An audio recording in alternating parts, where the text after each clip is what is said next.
জুলাই জাদুঘর উদ্বোধন ও জুলাইয়ের কনসার্ট উপলক্ষে আসিফ মাহমুদ সজীব ভুঁইয়ার সাথে এসেছিলেন তার স্ত্রী। তার স্ত্রী আসার পর সেখানে একটি দৃশ্যই দেখা গিয়েছিল যে তার স্ত্রী যে পরিমাণ লুক নিয়ে এসেছিল সেটা দেখে সবাই অবাক।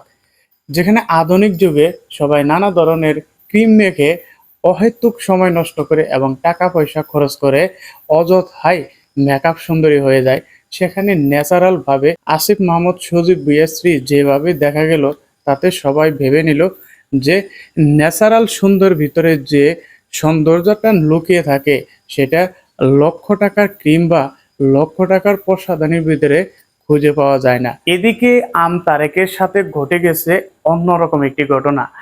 তারেককে একটি লোক তারেক বলাতে তারেক খেপে গেলেন।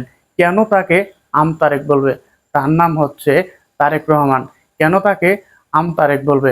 এই কারণে ওই লোকটি সযত্নে সে কলারে ধরে ফেললো এবং তাকে বলল, এই লোকটি আরো 2-3 বার আমাকে তারেক বলেছে, কেন সে আমাকে তারেক বলবে?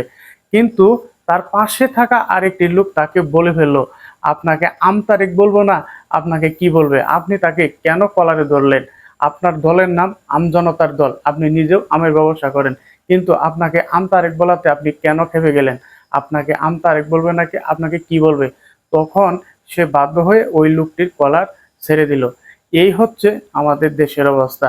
একজন একটা সত্য কথা বলবে আর তার পরিপ্রেক্ষিতে তার উপর কলারে ধরে বসবে। বর্তমানে সত্য কথারও কোনো দাম নেই। এখানে একটি বাইককে কেন্দ্র করে যা ঘটে গেল তা আপনার জানার বাইরে। পুলিশ ছাত্রদল সভাপতি ইউনিয়নের এই লোকটি বলল, আপনি কে? তখন এই লোকটি বলল, আমি ইউনিয়নের ছাত্র দলের সভাপতি। তখন এই দাঁড়িয়ালা লোকটি বলল, ছাত্র দলের সভাপতি তাই কি হয়েছে? তাই কি হয়েছে? ছাত্র দলের সভাপতি কি? তখন সে বলল, আমি ছাত্র দলের সভাপতি। এমন ভাবে কথাটি বলল যেন ছাত্র দলকে সে পাত্তাই দিচ্ছে না। এরকম লোক যদি সব জায়গায় হয় তাহলে কিন্তু টম অ্যান্ড জেরির খেলাটা জমে উঠবে।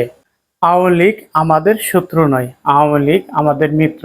আমরা একসঙ্গে যুদ্ধ করে দেশ স্বাধীন করছি, অচিরেই আওয়ামী লীগ বিএনপি একসাথে মিশে যাবেন। এরকম কথা বললেন নাসির উদ্দিন চৌধুরী, সুনামগঞ্জ 2 আসনের সংসদ সদস্য। তার কথাটা যদি এরকম হয় তাহলে 17 বছর তারা কিভাবে যুদ্ধ করে, কিভাবে মোকাবেলা করে দলীয়ভাবে টিকেছিল, আসলেও তারা কিভাবে কি করছে সেটা তারাই জানে। এই ছিল আজকের সংক্ষিপ্ত আপডেট। পরবর্তী আপডেট পেতে আমাদের সাথে থাকুন। ধন্যবাদ সবাইকে।